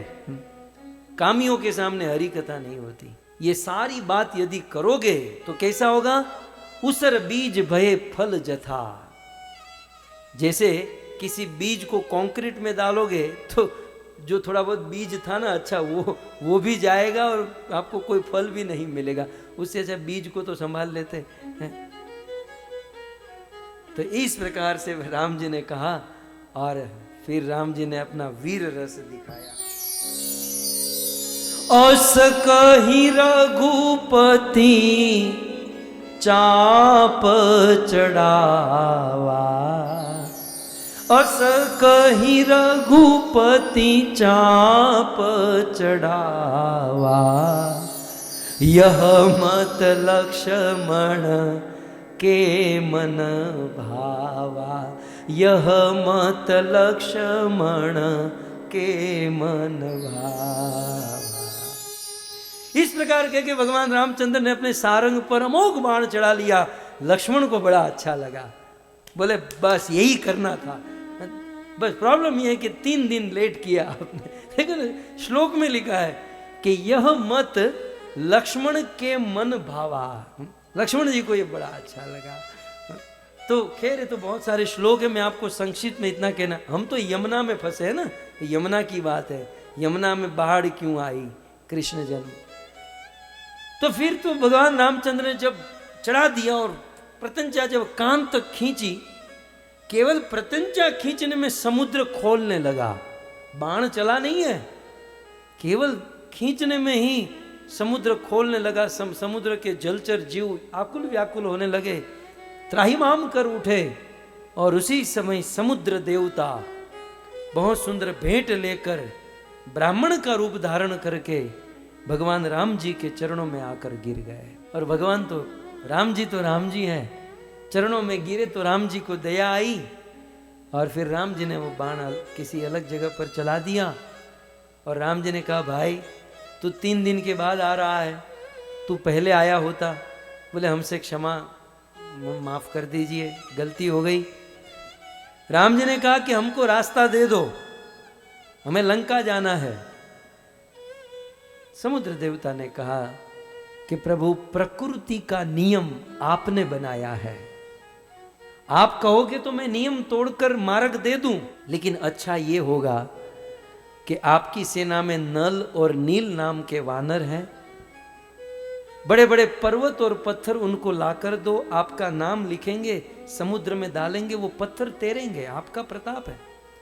इससे दो चीज होगी प्रभु, आपका सिद्धांत, प्रकृति का जो सिद्धांत है वो भी बच जाएगा, और जब समुद्र पर सेतु बनेगा आपके नाम से तो इतिहास में आपका नाम अमर हो जाएगा, और श्रद्धालु लोग भी आप पर श्रद्धा करेंगे यदि सेतु बनाओगे तो मेरी विनंती, आप कहो तो मार्ग दे दो, लेकिन विनंती इतनी है दास की कि सेतु बना दीजिए आप। समुद्र देवता का प्रस्ताव राम जी को अच्छा लगा, बोले ठीक है आपने जो प्रस्ताव दिया। अभी भी लक्ष्मण जी को हो रहा था कि प्रभु ये सब छोड़ो, ये सब मजदूरी करना और मेहनत करवाना, अभी भी वो बाण दूसरा चढ़ा दो, मैं लेकर आऊं। बोले नहीं हम सेतु बना देंगे। तो इस प्रकार से फिर तो आप सब जानते हैं क्या हुआ कि सारे वानर, बड़े बड़े पर्वत, अब ये था समुद्र के तट पर तो पर्वत नहीं होते ना, पर्वत समुद्र के तट पर नहीं होते, पर्वत तो हिमालय आदि उस क्षेत्र में होते हैं, और ये श्रीरंगम, ये रामेश्वरम, तो हिमालय आदि से बड़े बड़े पत्थर पहाड़ ला लाकर समुद्र में राम नाम लिखकर डालने लगे। धीरे धीरे उद्यम चला और फिर आप सब जानते सेतु बन गया। अब यहां यमुना जी ने क्या सोचा, अब ध्यान से सुनिए। अब यमुना जी सोचती हैं कि नदी जो है, नदी का उद्गम क्या है, नदी कहां से प्रकट होती है, मैं आपको पूछूं, नदी कहां से प्रकट होती है? नदी पर्वत से प्रकट होती है, ठीक है। नदी का उद्गम हम कल परसों सुनेंगे कि यमुनोत्री पर्वत से ही यमुना महारानी का जन्म हुआ ना। कलिंद तनया, कलिंद पर्वत, हिमालय की तलहटी में एक पर्वत है कलिंद पर्वत, तो कलिंद पर्वत से उतरी है, तो कलिंद पर्वत से यमुना उतरी, इसलिए नदी का जो उद्गम स्थान है उसे पर्वत माना जाता है। सो इसका अर्थ क्या हुआ? नदी का उद्गम स्थान पर्वत है, इसका मतलब ये हुआ ना कि नदी का मई का क्या है? अरे बोलो बोलो, नदी का मई का पर्वत हुआ। नदी के पिता कौन है? नदी के पिता पर्वत है। ओके, अब नदी की शादी किससे होती है? समुद्र से, ठीक है। तो पर्वत पर नदी का जन्म होता है और पूरे भारत में बहकर फिर नदी ससुराल माने समुद्र में चली जाती है। तो पर्वत नदी का मैका है और समुद्र नदी का ससुराल है, ठीक है। अब नदी की करुणा आप देखिए, नदी के जीवन की दुर्दशा देखिए। इस दुनिया में मान लो कोई कन्या का विवाह हुआ हो, तो विवाह के बाद कन्या साल में एक बार, 2 साल में, 3 साल में, जब भी सुविधा हो, जब चाहे तब अपने मायके जा सकती है ना। संसार की कन्या बहू जब चाहे तब अपने मायके, अपने माता पिता के पास जा सकती है। लेकिन नदी के जीवन की करुणा क्या है? एक बार अपने पिता के घर से चली तो चली, फिर समुद्र में मिल जाती है, फिर जीवन में कभी भी नदी पर्वत में वापस नहीं आ सकती। बात समझ में आ रही है? एक बार नदी पर्वत से चली तो फिर समुद्र में, फिर वो वापस लौटकर नहीं आती। तो नदी के जीवन का ये करुणा है। लेकिन यमुना महारानी ने क्या सोचा कि ये कृष्ण जो है ना, पूर्व जन्म में राम जी थे, और राम जी ने क्या करवाया था कि नदी समुद्र में मिल जाती है, समुद्र नदी का ससुराल है, और नदी को अपने मैके वालों से कभी भी मिलना नहीं होता। लेकिन राम जी ने उस मैके वाले बड़े बड़े पर्वत और पत्थर को समुद्र में लाकर छोड़ा, माने मेरे मैके के लोगों को मेरे ससुराल में लाकर मिला दिया। इससे बड़ा ईश्वर कौन हो सकता है? मेरे मैके वाले को उन्होंने समुद्र में, वो पर्वत जो पत्थर और पर्वत जो लाए, बोले मेरे मैके वाले को इन्होंने समुद्र में प्रकट कर दिया। इसी से यमुना महारानी प्रसन्न हो गई और प्रसन्न होकर आज यमुना नाचने लगी। तो इस प्रकार से यमुना महारानी की महिमा, कितनी सुंदर सोच है यमुना महारानी की, और भगवान की कितनी सुंदर ये लीला है। ओके, आगे हम देखते हैं कि फिर तो वसुदेव जी कृष्ण को हाथ में लिए और कृष्ण को हाथ में लेकर गोकुल जाने के लिए यमुना तट पर पहुंच गए। लेकिन जैसे ही यमुना में प्रवेश करने गए तो यमुना में भयानक तरंग, ये लहर शांत होने का नाम ही नहीं ले रही है। भयानक तरंग होने लगी, समुद्र जैसी बाढ़ आने लगी। बोले इसका कारण क्या है? हरीश्वरी जी ने बहुत सुंदर कहा, आज वसुदेव जी कृष्ण को लेकर यमुना में प्रवेश किए तो यमुना में भयंकर लहर उठने लगी, तरंग आने लगी। कारण हरीश्वरी जी कहते हैं, शौरीर भवती अहम भुवि शूर जाता। क्या सुंदर भाव है। यमुना देवी सोचती है कि ये जो कृष्ण है उसके पिता कौन है? वसुदेव। और वसुदेव के पिता कौन है? शूरसेन। और शूरसेन के पुत्र होने के कारण उसे शौरी कहते हैं। शूरसेन के पौत्र होने के कारण कृष्ण को शौरी कहते हैं। तो और शौरी का एक अर्थ होता है शूरवीर।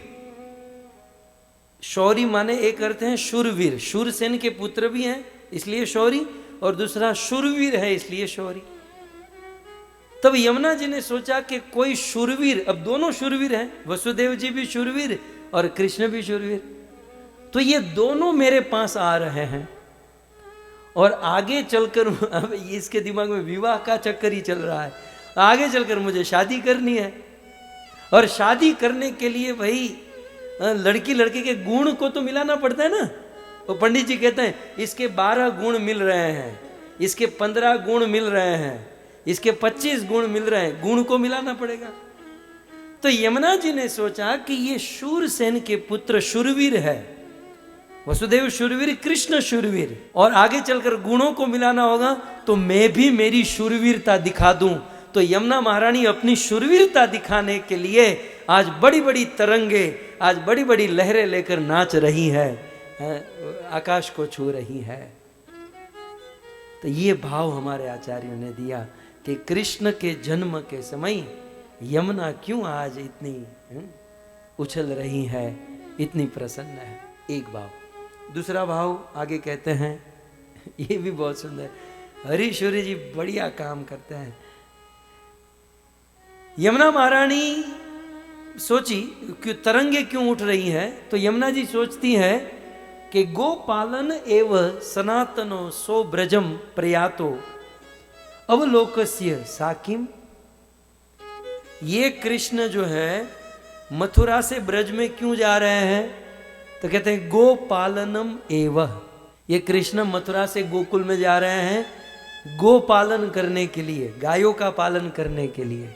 तो यमुना महारानी अपने नदी में लहरें उठाकर, संस्कृत में नदी में जो लहर होती है ना उसे भी गो कहते हैं, गाय माता को भी गो कहते हैं, और नदी में जो लहरें होती हैं उसे भी गो कहते हैं। तो यमुना महारानी मानो कृष्ण को ये मैसेज देना चाहती हैं कि भाई आप गोकुल जा रहे हो गो का पालन करने के लिए, मेरे अंदर भी गो है, माने मेरे अंदर भी तरंग है, आप मेरा भी पालन कीजिए। कुल मिलाकर घूम फिरकर शादी ब्याह की चर्चा हो रही है, आप मेरा भी पालन कर लीजिए। वहां गायों का पालन करोगे, गो का पालन करने जा रहे हो, तो हमारे अंदर भी बहुत सारी तरंगे हैं, उस तरंगों को भी गो कहते हैं, आप हमारा भी पालन कीजिए। इस प्रकार से यमुना तो आज यमुना हो चुकी है, बिल्कुल नटखट होकर बढ़ रही हैं, तरंगे जा रही हैं। लेकिन वसुदेव भी कम नहीं थे भक्तों, बड़े शूरवीर थे। बोले यमुना को बहना उतना बहे, बढ़ना उतना बढ़े, लेकिन मैं तो आज यमुना को पार करूंगा। अब आचार्यों ने लिखा है, मैं आपको कितना दिखाऊं। वसुदेव जी ने सोचा कि मैं कृष्ण को लेकर जाऊंगा, और यदि यमुना का पानी बहुत बढ़ गया तो मैं कृष्ण को अपने हाथों में उठा लूंगा ऐसे। ऐसे मैं यमुना पानी में चलूंगा और कृष्ण को ऐसे। वसुदेव जी सोचे मैं भले डूब जाऊंगा लेकिन कृष्ण को ऐसे। तो वसुदेव जी में ये बड़ी शूरवीरता थी, बहुत बड़े आशावादी थे और यमुना में प्रवेश कर गए। जैसे ही यमुना में प्रवेश किए और मझधार में पहुंचे, जब बीच यमुना में पहुंचे तब भगवान श्री कृष्ण का चरण यमुना जल को स्पर्श हुआ और जैसे ही कृष्ण चरण यमुना जल को स्पर्श हुआ तुरंत यमुना दो भागों में बट गई। तुरंत यमुना के दो हिस्से हो गए, मानो दो पर्वत बन गए और बीच में से रास्ता हो गया हो।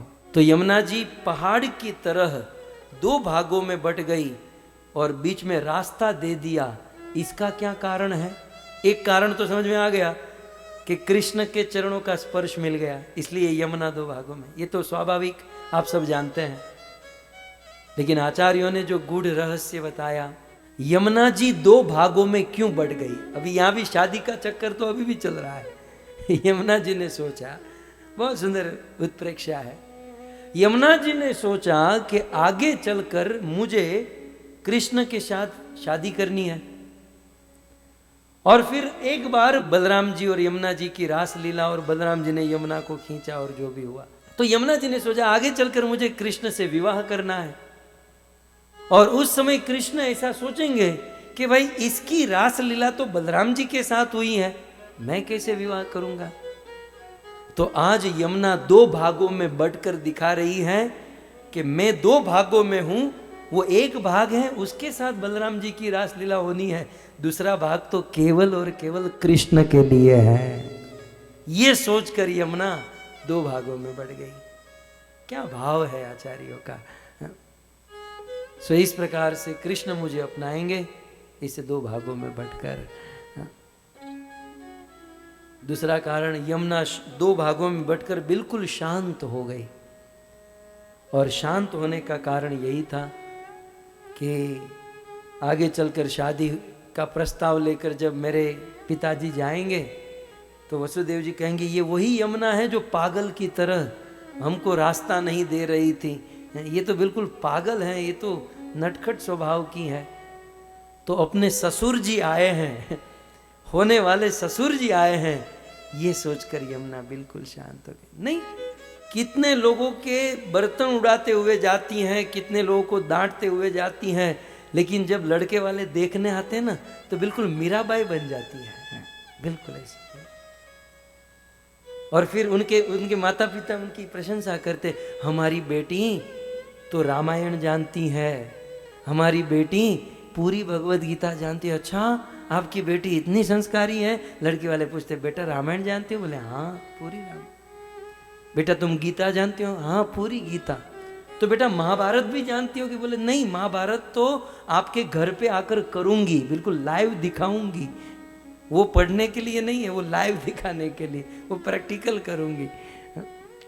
सो इस प्रकार से सांकड़ी शेरी मां मारा ससराजी मळ्या, सांकड़ी शेरी मां ससराजी मिला, ससुर जी आए हैं, इसलिए आज यमुना ससुर जी के सामने शांत हो गई। और एक कारण आचार्य गण देते हैं कि भाई रास्ता देना ही ठीक है, यमुना ने सोचा, क्योंकि त्रेता युग में सूर्य वंश में जन्म हुआ और चंद्र वंश के समुद्र को राम जी ने बांध दिया। जब इनका जन्म सूर्य वंश में हुआ था तो सेतु को बांध दिया। अब इनका जन्म सोम वंश में हुआ है तो कहीं मुझे बांध न दे, मुझे कहीं बंधन में न डाल दे, ये सोचकर यमुना शांत हुई और दोनों दो भाग में बढ़ गई और मार्ग दे दिया। और लास्ट अंत में यमुना महारानी ने भगवान श्री कृष्ण को मार्ग क्यों दिया?